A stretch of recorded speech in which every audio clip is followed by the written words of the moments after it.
नमस्कार, स्वागत है आपका एटीवी इंडिया में। जैसा कि आपको हमने 2 दिन पहले एक कम्युनिटी सेक्शन में बताया था कि दिल्ली की सुप्रीम कोर्ट की अधिवक्ता आदरणीय शीतल राजपूत जी के साथ हम मुलाकात करेंगे और कई जनता के जो सवाल जवाब हैं उनके बारे में चर्चा करेंगे। और ऐसे कई सवाल हैं जिन्होंने जनता ने अपने जो सवाल रखे हैं या आम जो सवाल हैं उनके बारे में हम डिस्कस करेंगे। तो चलिए आगे बढ़ते हैं। नमस्कार शीतल जी, आपका स्वागत है हमारे चैनल में। जनता के ऐसे सवाल हैं, कई ऐसे मुद्दे हैं जो जनता पूछने में या उस चीज पे कार्य करने में हेजिटेशन महसूस करती है। जैसे पहला सवाल है कि एक जो एडवोकेट है, जैसा कि आपका पेशा है एडवोकेट, तो एडवोकेट की एक अच्छी क्वालिटी या अच्छा गुण क्या होना चाहिए कि वो अपने आप को एक साबित कर पाए कि मैं एक अच्छा एडवोकेट हूँ? एक अच्छे वकील को पैसों के पीछे नहीं भागना चाहिए जी। पहली बात। दूसरी बात, लोगों को हमें न्याय दिलवाना है। हमने ये प्रोफेशन जब ज्वाइन किया तो हमने एक ओथ ली, एफिडेविट फाइल किया कि हम लोगों को हेल्प करेंगे। हमें एडवोकेट्स एक्ट पढ़ाया गया जिसमें हमें बताया कि मैं लोगों की कैसे हेल्प करनी है, हमें अपने क्लाइंट्स के साथ कैसे डील करना है, उनके साथ गलत नहीं करना है। आप अपोजिट पार्टी जो आपके अगेंस्ट में है आप उनके अगेंस्ट, क्योंकि ऐसा नहीं होता है कि आप सिर्फ एक के लिए, अगर कोई अक्यूज्ड है तो कहीं पे कंप्लेनेंट भी है, वहां पे स्टेट भी है और आप दोनों साइड से एडवोकेट होते हैं, तो वहां पे आपके दोनों के इंटरेस्ट को आपको रखना है। सच का सामना जो होता है वो सामने आना चाहिए न्याय के लिए। ऐसा नहीं है कि आप अपने किसी भी गलत चीज को प्रूव करने के लिए आप किसी भी एक्सटेंट तक जाएं। तो मैंने अपने गुरुओं से यही सीखा है कि आप सच का साथ दीजिए और एक वकील में एक सच का साथ, मतलब सच के साथ के लिए रहना है। ऐसा कई बार होता है कि जैसे सामने वाली पार्टी का जो एडवोकेट है और एक हम, तो हमें हमारी पार्टी को देखते हुए कार्य करना चाहिए या सच के लिए पीछे भागना चाहिए। जहां सच हो, चाहे वो केस हमारे लिए हार का हो या जीत का हो, बस सच सामने आना चाहिए। तो इसमें आप क्या कहेंगे? एडवोकेट्स जब एक क्लाइंट के लिए काम करता है तो हमारी ड्यूटी रहती है कि अपने क्लाइंट के लिए काम करें। जी बिल्कुल। सिखाया भी हमें यही जाता है, हमने यही पढ़ा है। हमारा जो एडवोकेट एक्ट है वह भी यही बोलता है कि आप अपनी ड्यूटी कीजिए, लेकिन ड्यूटी इस एक्सटेंट पे जाकर नहीं करनी है आपको कि आप किसी के साथ गलत कर रहे हो। आप ठीक है, गलत किया है, आप उसकी पनिशमेंट कम करा सकते हैं, आप उसको बचाने की कोशिश करेंगे, लेकिन ऐसा नहीं। लेकिन मेरे फादर ने हमेशा सिखाया था कुछ भी हो जाए अपने कदम पीछे नहीं लेने, आपको अपनी मंजिल तय करनी है। मैंने उनको फॉलो करते हुए चीजें करी और आज 2021 है और आप देख ही रहे हैं कि इस प्रोफेशन में मैं आगे बढ़ रही हूँ।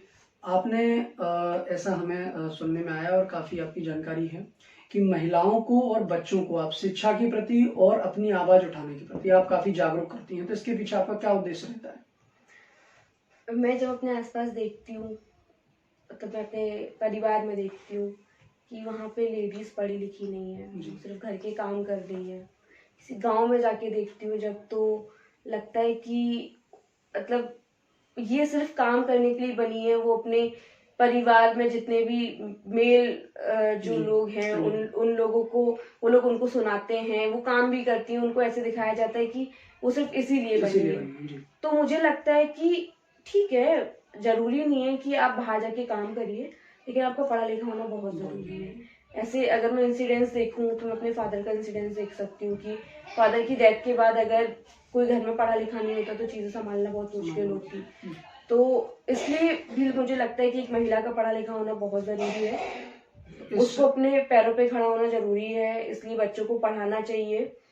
कल किसी ने नहीं देखा है तो कल के लिए आज से तैयार होते हुए हमें चलना है। आपने संस्थानों से मिलकर, जो एनजीओस हैं और कई जो समाज सेवी संस्थाएं हैं, उनसे मिलकर आपने घर घर जाकर और लोगों को प्रेरित किया है, बच्चों को भी शिक्षा के प्रति प्रेरित किया। तो आप क्या मानते हैं, शिक्षा का महत्व लोगों में क्या होना चाहिए?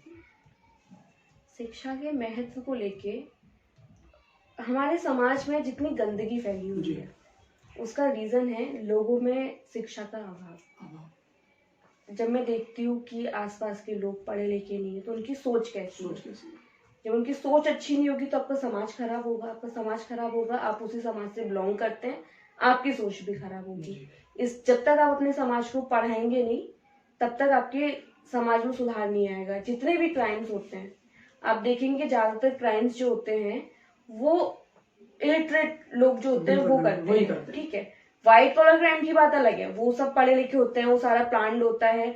लेकिन जो रेप केसेस हो गए, चोरी चकारी क्यों हो रही है? क्योंकि पढ़े लिखे नहीं है। शिक्षित हैं। तो इसलिए मैं चाहती हूँ कि मैं लोगों को हेल्प कर सकूं, उनको बता पाऊं कि उनको उनको पढ़ाई उनके लिए कितना जरूरी है। मैं अपने एंड से मैं उनके लिए कुछ कर पाऊं, तो मैं कोशिश करती हूँ और चाहती हूँ कि मैं उनके लिए मतलब समाज के लिए एक अहम भूमिका अदा कर रही है। जैसे जिस प्रकार कुछ पालक मैंने देखे हैं या सामने आते हैं ऐसे कि गर्ल्स को आगे पढ़ाने के लिए पालक पीछे हटते हैं, तो इसके पीछे क्या रीजन हो सकता है? दहेज।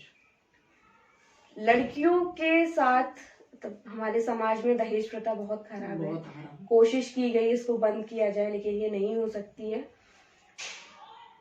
जब एक पिता अपनी बेटी के लिए घर देखने जाता है और जब वो शादी की बात करता है, लड़का अच्छा ढूंढता है, उसने अपनी बेटी को पढ़ाया है, लेकिन उससे दहेज की मांग की जाती है।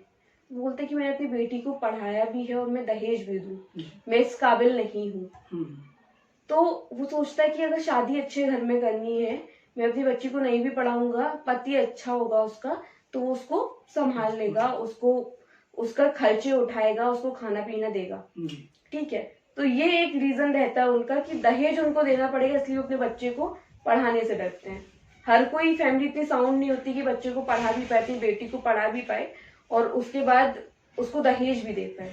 अब आप जिस तरह आपने सफलता हासिल की है, तो आप लोगों को या जो पालक हैं उनको ऐसा क्या संदेश देना चाहेंगी कि जैसे आप सफल हैं, तो उनको क्या बताना चाहेंगी कि बच्चियों को पढ़ाना है और वो काबिलियत है उनके अंदर, तो उन्हें आगे बढ़ाना चाहिए? इस समाज को बदलने के लिए सबसे पहले अपने आप को बदलना होगा।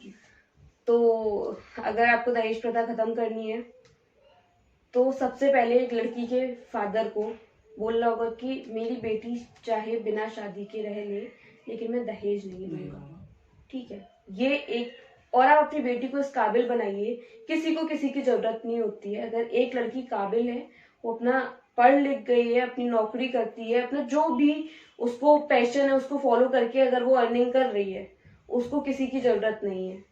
उसको, आप अपनी बेटी को इतना काबिल बनाइए कि लोग आके आपसे बोले कि हम आपकी बेटी से अपने बेटे का रिश्ता कराना चाहते हैं। बहुत अच्छा।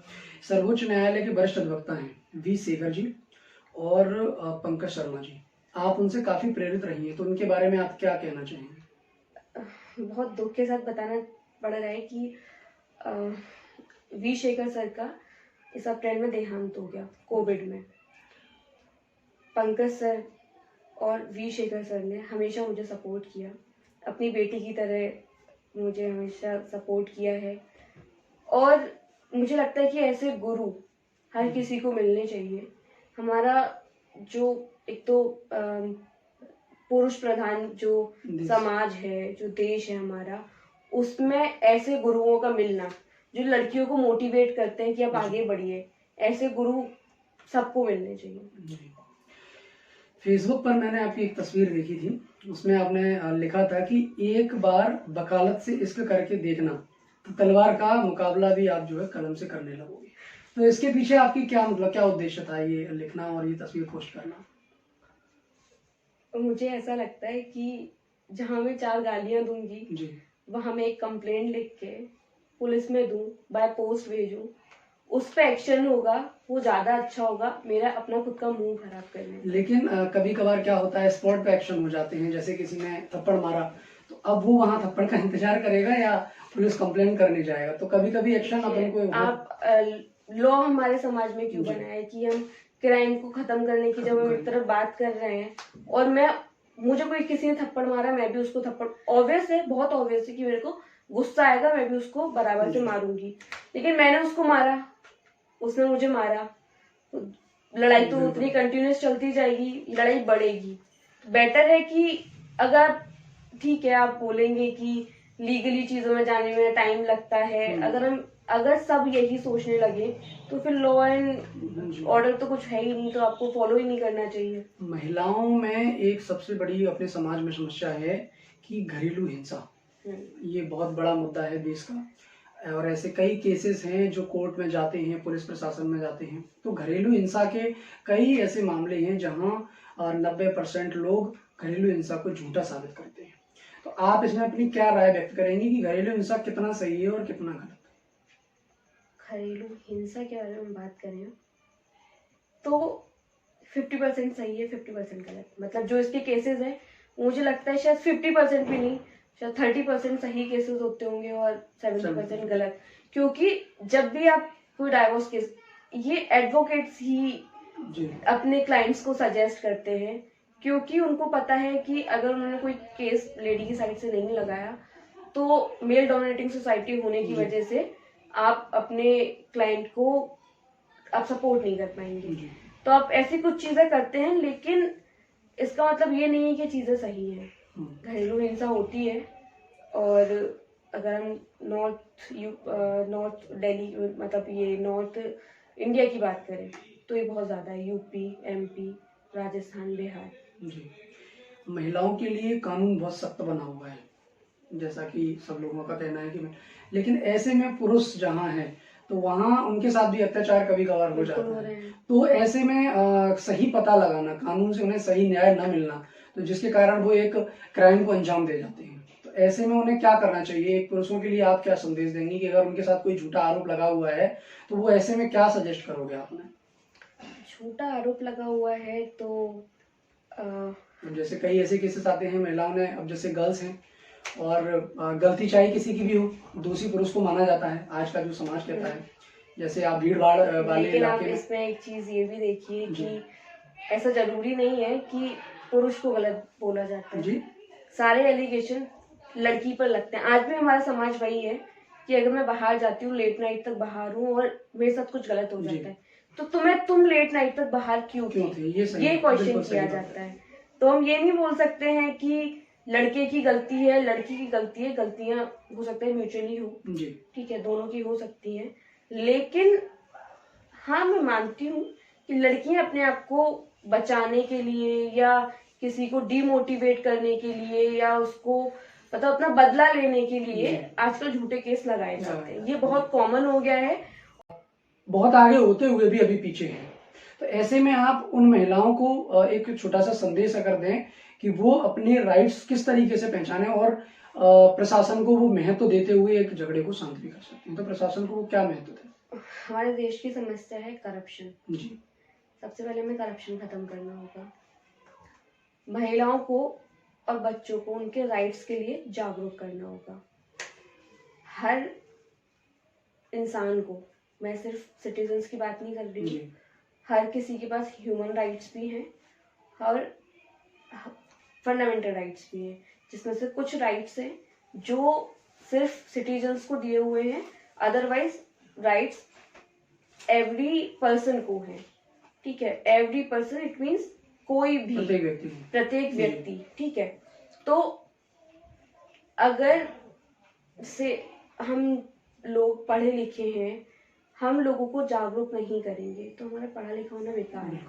ठीक है, तो लोग, मुझे लगता है कि हमें शुरुआत अपने घर से करनी चाहिए। सबसे पहली बात मैं आपको बोलूँगी कि अगर आपके भाई हैं तो उनको बोलिए कि मतलब आपके पड़ोसी भी हैं तो अपनी बहनों को, अपनी माँ को, और मतलब जो भी उनके आसपास जो भी लेडी हैं या बच्चे हैं उनको शिक्षा के प्रति प्रेरित करें। ठीक है, यहाँ पे एक दूसरा पॉइंट होता है कि खर्चा बहुत ज़्यादा है।